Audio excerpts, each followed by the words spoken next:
Rahim all over the world friends. तो कैसे हैं फॉरेक्स ट्रेडर्स बिरादर्स, मेरे दोस्तों। ये पार्ट 2 हम बना रहे हैं लाइव लर्न एंड अर्न की। तो ये मैंने एक ट्रेड लगाई है, सिर्फ 200 का हमारा टारगेट है। यहाँ से M1 का चार्ट है, यहाँ से मार्केट ने सिग्नल दिया, इसने जाके इसके ऊपर जाके मार्केट रुकी तो हमने ट्रेड लगा दी।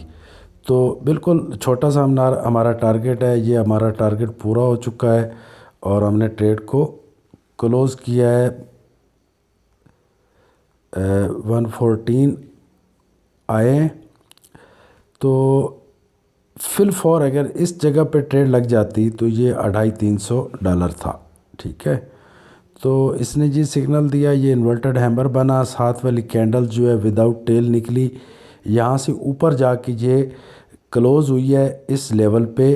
तो फ़ौरन यहाँ से हमने ट्रेड लगानी थी और फिर थोड़ी ही देर के बाद निकल जाना था। तो हमने ट्रेड यहाँ पे लगाई। तो अब मार्केट तो ऊपर जा रही है, लेकिन अगर इस लेवल को क्रॉस करेगी तो फिर ऊपर जाएगी। जाना इसने है, इसने ये 4 बनाया है एलियट वेव्स का, और ये 5 बनाएगी। तो ये थोड़ा ऊपर जाके हो सकता है ये 38-40 तक मार्केट जाए। अल्लाह हाफ़िज़। Like shares and subscribe brothers.